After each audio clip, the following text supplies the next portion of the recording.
Hai adik-adik, kembali lagi dengan Kak Rina di online class 101. Kali ini kita akan belajar kelas 6 tema 3, subtema 1, penemu yang mengubah dunia. Di pembelajaran 5 ini ada pelajaran matematika, IPS, dan SBDP di halaman 43 sampai dengan 50 ya. Nah, adik-adik untuk melihat video lain, adik-adik bisa klik di kanan atas video Karina seperti ini. Nanti akan ada tema playlist dan juga pembelajaran lain dari subtema ini. Ya, atau yang lebih lengkap bisa klik di kolom deskripsi. Nanti akan ada daftarnya seperti ini ya. Misalnya adik-adik kan kelas 6 ya, mau lihat kelas 6. Jadi buka yang playlist kelas 6 tema 1 sampai 9, klik warna birunya seperti ini. Nanti akan masuk ke playlist kelas 6. Seperti ini contohnya. Misalnya adik-adik mau lihat kelas 6 tema 2, klik putar semua.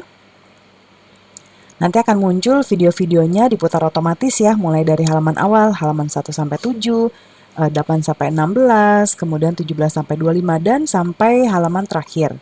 Ya, bisa juga cari dari pembelajaran, subtema atau jadi dari halamannya. Yuk kita mulai adik-adik. Ada Udin ya di sini.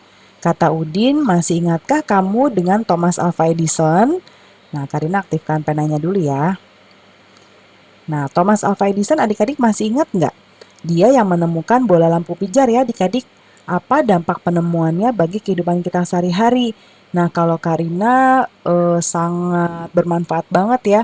Karena kalau kita melakukan aktivitas dalam gelap kan pastinya tidak nyaman ya dan bahkan sampai tidak mungkin ya kita lakukan kalau gelap-gelapan. Nah, kalau dengan adanya bola lampu pijar atau bohlam yang sekarang kita pakai deh ya, atau lampu bohlam atau lampu neon atau lampu apalah istilahnya ya, pokoknya penerangan intinya. Nah, itu yang sangat bermanfaat sekali bagi hidup kita ya. Nah, kemudian dengan ditemukannya bola lampu, banyak perubahan yang terjadi pada kehidupan masyarakat adik-adik. Dulu malam hari gelap ya, karena tidak ada lampu. Sekarang menjadi lebih terang dan kita dapat melakukan berbagai kegiatan di malam hari ya. Coba kita tuliskan manfaat lampu dalam kehidupan sehari-hari adik-adik ya. Nah, yang pertama adalah untuk menerangi tempat yang gelap, kemudian untuk menjadikan pertanda atau sinyal kapal laut ya, kemudian untuk digunakan sebagai hiasan rumah juga. Jadi lampu itu nggak hanya untuk penerang tapi sebagai hiasan juga. Lalu juga untuk mengatur lalu lintas dan masih banyak lagi lainnya. Jadi adik-adik kalau ada tambahan lain boleh di sini ya, atau mau ganti yang milik Karina juga nggak masalah ya. Nah, kemudian menurut adik-adik bagaimana kehidupan masyarakat sebelum ada bola lampu dan sesudah ada bola lampu? Nah, nanti dicantumkan di sini ya, yang ini sebelum ada lampu, yang ini sesudah ada lampu. Karina tuliskan di sebelah kanan. Nah, sebelum ada lampu, ketika malam hari akan gelap ya dan tidak bisa melakukan aktivitas. Aktivitas nih kurang T. Ya, pekerjaan mengandalkan lampu minyak atau obor untuk penerangan ya. Jadi kemana-mana dibawa-bawa. Kemudian kegiatan belajar tidak bisa dilakukan di malam hari karena kalau pakai lampu minyak kurang terang ya untuk menulis. Lalu setelah ada lampu, nah malam hari tetap bisa terang dan bisa melakukan aktivitas seperti biasa. Menggunakan lampu sebagai penerangan, aktivitas bisa dilakukan kapan saja, kegiatan belajar dapat dilakukan malam hari dan kapan saja ya. Nah, kemudian ini ada teks berikut, judulnya Terang yang Membawa Kemudahan. Kehidupan masyarakat dunia berubah dengan ditemukannya bola lampu pijar. Dahulu, sebagian besar kegiatan terpaksa berhenti setelah matahari terbenam. Penerangan di malam hari memang mungkin dilakukan dengan cahaya api, namun sejenis lampu tempel berbahan bakar minyak. Namun demikian, jenis penerangan ini tidak praktis dalam penggunaannya ya adik-adik ya. Penemuan bola lampu pijar memberikan kemudahan bagi masyarakat dunia untuk memperluas cakupan kegiatannya. Dulu, minimnya penerangan di jalan membuat kegiatan harus berakhir demi kenyamanan dan keselamatan pengguna jalan. Nah, kini di kota-kota besar khususnya, kegiatan di jalan raya terus berlangsung sepanjang hari, jadi 24 jam ya. Jadi mau tengah malam, mau gelap-gelap, atau matahari terbit, tetap ada kegiatan. Pengiriman barang ke berbagai kota dapat dilakukan juga sepanjang hari. Toko-toko buka hingga larut malam, ya, sehingga para pekerja masih dapat berbelanja aneka kebutuhan setelah pulang bekerja. Anak-anak dimungkinkan dapat belajar dan mengerjakan tugas dengan maksimal juga di malam hari. Tidak ada alasan bahwa gelap menghalangi keinginan membaca buku sebelum beristirahat demi menambah wawasan. Nah, ketika berbagai kemudahan telah tersedia di depan mata, tidak ada lagi alasan bagi manusia untuk menunda penyelesaian pekerjaannya. Tidak ada lagi alasan bagi manusia untuk berhenti mengembangkan diri. Nah, berikutnya, bagaimana perkembangan dari penerangan dunia? Kita lihat jawabannya di sebelah kanan. Nah, awalnya sebelum ada penerangan atau lampu, aktivitas menjadi terhambat. Namun seiringnya perkembangan zaman yang semakin modern, ada bola lampu pijar yang ditemukan, sehingga membantu penerangan dan aktivitas masyarakat bisa dilakukan kapan saja. Nah, adik-adik kalau jawabannya dirasa terlalu panjang, boleh disingkat yang pentingnya saja ya. Yang kedua, apa saja dampak dari adanya bola lampu bagi kehidupan masyarakat? Pastinya aktivitas kita dapat dilakukan kapan saja ya adik-adik, mau malam hari, siang hari ya.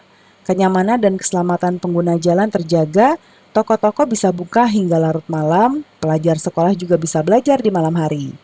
Kemudian, sekarang amati lingkungan sekitar adik-adik. Coba temukan sebanyak mungkin pengaruh bola lampu bagi kehidupan masyarakat di tempat tinggal adik-adik. Ya, kamu bisa mencari informasi dari berbagai sumber, misalnya wawancara guru, staf, petugas sekolah lain, ya juga pokoknya dari berbagai sumber deh ya. Nah, lalu nanti dituliskan di tabel berikut ini.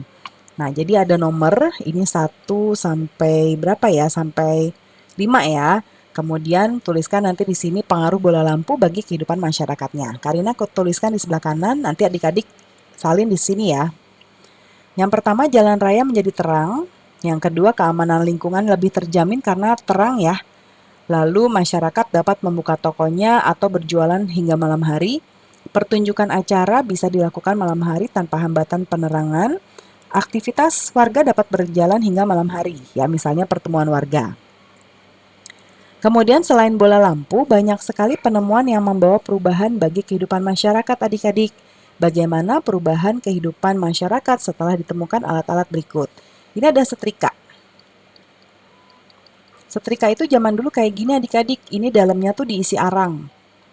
Ya, diisi arang, jadi arangnya tuh dibakar dulu, setelah kan arang itu hitam ya. Setelah dibakar dia akan berubah menjadi kemerah-merahan. Nah, itu baru dimasukin, baru kita pakai. Kalau arangnya habis, ya kita isi ulang lagi. Sisa yang tadi dibuang dan kekurangannya adalah dia tuh apa ada hitam-hitamnya gitu ya, abu-abunya kemana-mana. Nah, ini yang sekarang ibu pakai ya, yang mama atau ibu pakai. Kalau ini kompor. Nah, kalau kompor zaman dulu tuh kayak gini, Karina sempat ngerasain adik-adik. Ini kompor minyak tanah. Jadi ini tempat masuk minyak tanahnya nih, tempat isi minyak tanah, lalu ini ada sumbu. Nah, repot nih kalau sumbunya lama-lama habis, kita harus buka ininya nih, tutupnya, lalu ditarik-tarik pakai tang ya. Terus apa ya? Nggak enaknya tuh adalah harus nunggu sampai apinya naik ya. Terus apa ya? Bahaya juga nih sebetulnya ya. Kalau yang sekarang tinggal tekan aja nih ininya ya, tuasnya, nyala deh lampunya ya, nyambungnya ke kompor gas ya. Nah, lalu kalau ini apa ya? Karena mau bilang alat alat mengetik ya, alat mengetik. Nah, kalau zaman dulu Karina juga sempat nih adik-adik ngetiknya pakai mesin tik ya. Nih, tapi kadang-kadang jarinya tuh ke selip-selip gitu ya, ke apa sela-sela keyboardnya. Kalau sekarang kan kita yang pakai udah kayak gini ya, bahkan sudah menjadi laptop. Ya, nah kita lihat sekarang eh, perubahannya. Nah, deskripsi yang di sini ya. Sebelum ditemukan setrika listrik, orang masih menggunakan arang, ya kan? Arang atau bara api sebagai pemanas. Selain prosesnya lama, asap yang muncul juga akan sangat mengganggu. Jadi berasap juga adik-adik. Setelah ditemukannya setrika listrik, tentu menjadi lebih praktis dan pakaian lebih licin, lebih rapi ya adik-adik ya. Nah, kemudian kalau yang berikutnya Karina geser dulu sedikit. Nah, kalau yang kompor, sebelum adanya kompor gas, orang-orang menggunakan kompor minyak, ya, pakai minyak tanah. Kalau sekarang minyak tanah udah jarang banget ya adik-adik. Nah, minyak tanah juga mahal adik-adik, ya. Lalu diciptakanlah kompor gas. Ini lebih praktis, lebih hemat ya, karena makanannya cepat matang. Bahkan sekarang sudah ada kompor listrik atau kompor induksi. Jadi dia nggak pakai gas tapi nyambungnya ke listrik adik-adik ya. Sekarang mesin alat mengetik. Nah, dengan ditemukannya komputer, pekerjaan menjadi lebih cepat selesai dan lebih mudah. Ditambah lagi akses internet tentu akan menambah wawasan dan pengetahuan kita karena kita bisa mendapatkan informasi dari seluruh penjuru dunia. Nah, jadi ini kalau yang dulu ini hanya sebagai mesin ketik aja, sekarang jadi komputer itu tidak hanya untuk mengetik, bisa untuk membuat gambar, browsing internet ya, mencari informasi-informasi dimanapun ya. Nah, itu ya adik-adik ya. Coba kita balik lagi dulu ke sini. Nah, selanjutnya dengan ditemukan teknologi baru banyak membawa perkembangan bagi kehidupan masyarakat pastinya. Perkembangan tersebut membawa ke arah modernisasi. Penemuan tersebut memudahkan pekerjaan manusia. Bola lampu pijar yang ditemukan membawa banyak manfaat bagi kehidupan manusia di dunia. Dapatkah kamu menunjukkan diameter dari dudukan bola lampu pijar yang dibawa oleh gurumu? Nah, ini nanti sesuai dengan yang dibawa Bapak Ibu guru ya, kalau ada. Nah, sekarang kita mau lihat lingkaran adik-adik ya. Nah, ini lingkarannya cukup besar. Tunjukkan dan jelaskan bagian-bagian dari lingkaran berikut. Yang pertama ada busur, tali busur, tembereng, dan juring. Nah, sebetulnya kita bisa ke halaman berikutnya nih adik-adik. Nih ya. Nah, ini adalah unsur-unsur lingkaran. Jadi, ini yang garis luar itu adalah lingkaran, ini yang kita sebut lingkaran. Nah, lingkaran itu punya beberapa unsur. Yang pertama, adik-adik lihat yang di arsir merah seperti ini namanya juring. Juring. Kemudian yang warna kuning ini ya, ini namanya tembereng. Tembereng. Lalu OA. Nah, ini ya, ini namanya jari-jari. Lalu kalau dari A sampai B, dari sini sampai sini, sampai B, itu adalah diameter. Ya. Kemudian AC. Nah, ini AC, ini adalah tali busur. Tali busur. Kemudian OD, itu ini adalah apotema. Apotema. Ya. Nah, gambarlah lingkaranmu sendiri menggunakan jangka. Jangka tuh alat yang untuk membuat, ini adik-adik ya, bentuknya kurang lebih seperti ini deh. Ya, yang ini jarum, yang ini pensil. Ya. Nah, menggunakan jangka, lalu tunjukkan bagian-bagian jari-jari, diameter kayak tadi di sini ya. Lalu diberi warna, ya, supaya menarik. Nanti adik-adik tinggal tiru aja yang ini ya. Kemudian bagaimana hubungan antara titik pusat, jari-jari, dan busur pada lingkaran? Nah, busur merupakan garis lengkung bagian tertutup pada lingkaran. Lalu, jari-jari adalah segmen garis yang menghubungkan titik pusat dengan satu titik di lingkaran. Jadi jarak antara titik pusat dan busur adalah jari-jari. Nah, kemudian yang kedua, bagaimana hubungan antara jari-jari, diameter, juring, dan busur pada lingkaran? Hubungannya adalah rasio besar dua sudut pusat sama dengan rasio panjang dua busur lingkaran, sama dengan rasio luas dua juring lingkaran. Ya, kemudian yang ketiga di halaman berikutnya, bagaimana hubungan antara busur, tali busur, dan tembereng pada lingkaran. Nah, busur dan tali busur yang melalui dua titik sama akan membentuk sebuah tembereng. Dengan kata lain, tembereng merupakan daerah yang dibatasi oleh busur dan tali busur ya adik-adik ya. Nah, kemudian dengan bekerja keras dan pantang menyerah, Thomas Alva Edison berhasil menemukan bola lampu. Bagaimana dengan kamu adik-adik? Apakah kamu sudah memiliki sikap pantang menyerah saat belajar lingkaran?